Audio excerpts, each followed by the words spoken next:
సంచారం తీవ్ర కలకలం రేపుతోంది. యూనివర్సిటీ పరిపాలన భవన్ వెనుక వైపు ఉన్న యూనియన్ బ్యాంకు ప్రాంగణంలో చిరుత సంచరించిన దృశ్యాలను వర్సిటీ సిబ్బంది గుర్తించారు. దీంతో విద్యార్థులు, వర్సిటీ అధికారులు, బ్యాంకు సిబ్బంది తీవ్ర ఆందోళనకు గురవుతున్నారు.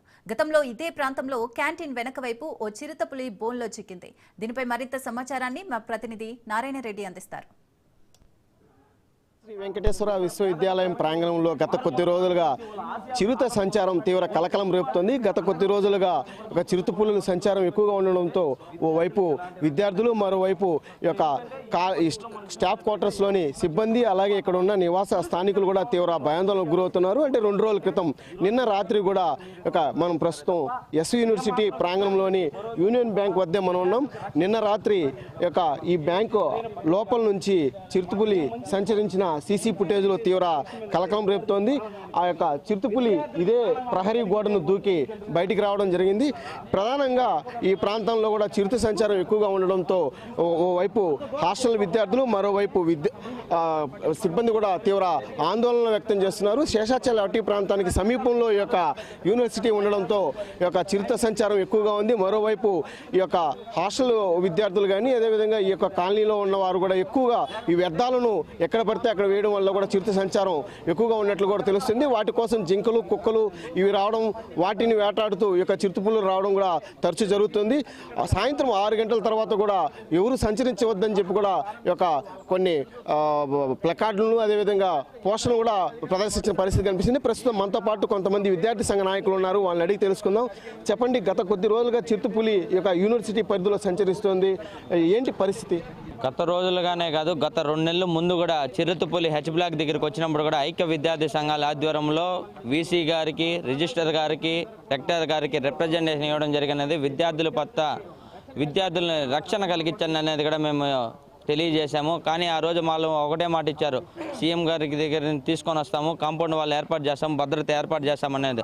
ఇప్పుడు 3 నెలలు అవుతుంది. 3 నెలలు వస్తున్నా కూడా కాంపౌండ్ వాళ్ళు మొదలు పెట్టలేదు. కాంపౌండ్ వాళ్ళు మొదలుపెట్టే చుట్టూ కాంపౌండ్ వాళ్ళు మొదలు పెట్టారంటే విద్యార్థులకు రక్షణ కలుగుతుంది, పుల్లు వచ్చే మార్గాలు తగ్గుతాయి అనేది కూడా మేము విద్యార్థి సంఘాలు డిమాండ్ చేస్తాం. ఇంతవరకు నిద్రపోతున్న యూనివర్సిటీ అధికారులు వీళ్ళు వెంటనే మేలుకొని ఇప్పటికైనా కానీ పక్కన 7 బిల్డింగ్ వరకు వచ్చి యూనియన్ బ్యాంక్ ఎక్కడో లేదు, 7 బిల్డింగ్ వాళ్ళు ఒకటే అనుకుంటున్నారు, మేము కారులో కదా అది విద్యార్థులు కదా నడుచుకోమీది పోతే పోనీలు అనుకుంటున్నారేమో. అయ్యా, మీ బిడ్డలు అయితే ఫారెన్లోనో, అమెరికాలోనో ఎక్కడెక్కడో చదువుకుంటారు. ఇక్కడ ఉన్న పేద విద్యార్థుల జీవితాలతో ఆడుకోవద్దు అనేది కూడా ఈ సందర్భంగా మేము ఎన్ఎస్యూగా డిమాండ్ చేస్తున్నాం.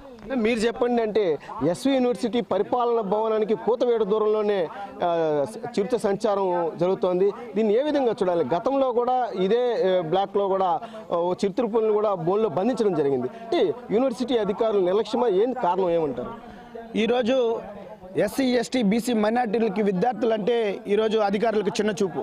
ఈరోజు విద్యార్థులకు రక్షణ కల్పించడంలో ఈరోజు యూనివర్సిటీ నిర్మూలమైపోయిందనేసి ఈరోజు మీడియా ముఖంగా నేను హెచ్చరిస్తున్నాను. ఎందుకంటే ఇప్పటికి పలుమార్లు ఈరోజు యూనివర్సిటీకి పులి రాకపోకలు జరుగుతున్నా కూడా ఈరోజు ప్రధానంగా ఈరోజు పరిపాలన భవన్ పక్కన ఆనుకొని ఉన్న రీజనల్ బ్యాంకు, ఆంధ్ర బ్యాంకు వద్దకి ఈరోజు పులి లోపలికి ఎగురుకుంటూ వచ్చిందంటే ఈరోజు ఎంత పరిస్థితి ఈరోజు యూనివర్సిటీలో నెలకొనిందనేసి మీరు ఆలోచించాల్సిన అవసరం ఉంది. అదేవిధంగా ఈరోజు విద్యార్థులు పక్కనే దానికి ఆనుకొనే లేడీస్ హాస్టల్ ఉంది, అదేవిధంగా ఇంజనీరింగ్ హాస్టల్ ఉంది. అక్కడ వేలాది మంది విద్యార్థులు అక్కడ హాస్టల్లో ఉంటున్నారు. వీళ్ళందరూ కూడా సాయంత్రం సమయంలో అలాగా బయటకి వచ్చి చదువుకునేదానికి లైట్ల కింద కూర్చుంటారు, అదేవిధంగా చెట్ల కింద కూర్చుంటున్నారు. కొంతమంది విద్యార్థులు వాకింగ్ చేస్తూ ఉంటారు. వీళ్ళందరికీ మీరు రక్షణ కల్పించే దాంట్లో ఈరోజు యూసీ గారు, అదేవిధంగా రిజిస్టర్ గారు విఫలమయ్యారు. అయ్యా, విద్యార్థి జీవితాలతో చెలగాట మాడుకోవద్దండి. ఈరోజు రోసా ఫండ్స్లో దాదాపు 100 కోట్ల నిధులు ఉన్నాయి. అవన్నీ కూడా మీరు పనికిరాని వస్తువులకు వాడుతున్నారు. కానీ ఈరోజు విద్యార్థులకు కావాల్సిన భద్రత ఏర్పాటు చేసేదానికి ఎందుకు వాడటం లేదని చెప్పి ఈరోజు వైఎస్ఆర్ విద్యార్థి విభాగం మేము సూటిగా హెచ్చరిస్తున్నాం. ఇప్పటికైనా సరే ఇటున్న విద్యార్థులందరికీ కూడా రక్షణ కల్పించాలి. ఏదైతే ఫారెస్ట్ అధికారులతోనే తక్షణమే నారా లోకేష్ గారు ఇమ్మీడియట్గా స్పందించాలి. మీరు ఫారెస్ట్ అధికారులతో మాట్లాడి ఈ యొక్క పర్మిషన్ తీసిచ్చి ఈరోజు 100 కోట్లు ఉన్న రోసా ఫండ్స్లో నుంచి ఇమ్మీడియట్గా పెంచింగ్ ఏర్పాటు చేసి విద్యార్థులకు భద్రత కల్పించాలని చెప్పి వైఎస్ఆర్ విద్యార్థి విభాగంగా సూటిగా హెచ్చరిస్తున్నాం. ఒక స్టాఫ్ క్వార్టర్స్ ఉంది, అదేవిధంగా చాలా మంది విద్యార్థులు ఇక్కడ హాస్టల్లో నివాసం ఉంటున్నారు. సాయంత్రం వేళ ఇక్కడ కూర్చొని ఆహ్లాదకరమైన వాతావరణంలో వాళ్ళు చదువుకుంటూ ఉంటారు. ఈ పరిస్థితుల్లో చిరుత సంచారాన్ని ఏ విధంగా చూడాలి?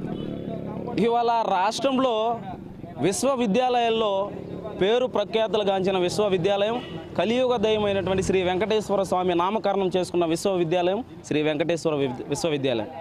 ఈ విశ్వవిద్యాలయంలో వాతావరణం బాగుంటుంది, చదువు బాగుంటుంది, రాష్ట్రంలో అన్ని విశ్వవిద్యాలయాలతో పోల్చుకుంటాయి. అయితే ఇక్కడ ఉన్నటువంటి విద్యార్థులు మారుమూల ప్రాంతాల నుంచి పక్క జిల్లాల్లో వాళ్ళ విశ్వవిద్యాలయాలను కూడా వద్దనుకొని ఈ యూనివర్సిటీలో ఇక్కడ సుమారుగా వేలల్లో ఈరోజు విద్యార్థులు ఇక్కడ హాస్టల్లో ఉండి చదువుకుంటా ఉంటే పులి సంచారణ నెలల తరబడి ఇక్కడ జరుగుతూ ఉంది. మనం సోషల్ మీడియాలో చూస్తాం, సీసీ కెమెరాలో చూస్తూ ఉంటే ఈరోజు యూనివర్సిటీ అధికారులు నిమ్మకి నీరెత్తినట్టు వ్యవహరిస్తాను. మనకెందుకులే, మనం కారులో కదా తిరిగేది, మనకెందుకులే, మన ఇంటి చుట్టూ పెంచింగ్ ఉంది కదా, మనకెందుకులే, మన పిల్లలు ఇక్కడ యూనివర్సిటీలో చదవలేదనే ఉద్దేశంతో ఈరోజు వ్యవహరిస్తున్నారే తప్ప ఇక్కడ పేద విద్యార్థులు వాళ్ళ చదువుల కోసం, వాళ్ళ ఆశయాల కోసం, వాళ్ళ కుటుంబం ఆలోచింపజేసి వాళ్ళ చదువుల కోసం ఈరోజు ఇక్కడ వచ్చి విద్యార్థులు చదువుతుంటే వాళ్ళకి కనీసం ప్రాణరక్షణ ఇవ్వలేని పరిస్థితిలో ఈరోజు యూనివర్సిటీ అధికారులు వ్యవహరిస్తూ ఉన్నారు. ఇది సరైన పద్ధతి కాదు. ఇప్పటి వరకు ప్రాణహాని జరగలేదు, ఇది చాలా మంచిది. ఇంకనైనా ప్రాణహాని జరగకుండా మీరు అధికారులు చేపట్టాలి. ఒక సుమారు 10 నుంచి 15 అడుగులు ఎత్తుగల గోడ కానీ లేకపోతే ఫెన్సింగ్ కానీ ఏర్పాటు చేస్తే ఆ యొక్క చిరుతపులి సంచారాన్ని పూర్తిగా నియంత్రించవచ్చు, నిలువరించవచ్చు అని కూడా చెప్తున్నారు. ఈ యొక్క ప్రస్తుతానికి కుక్కలు జింకలను వేటాడుతున్న చిరుత ఒక మనుషులకి ఏదైనా హాని కలిగించే పరిస్థితి ఏర్పడితే మాత్రం తాము చూస్తూ ఊరుకోమని చెప్పి కూడా విద్యార్థి సంఘాలు కూడా హెచ్చరిస్తున్న పరిస్థితి కనిపిస్తుంది. కెమెరామెన్ రమణతో నారాయణ, రాజ్ న్యూస్, తిరుపతి.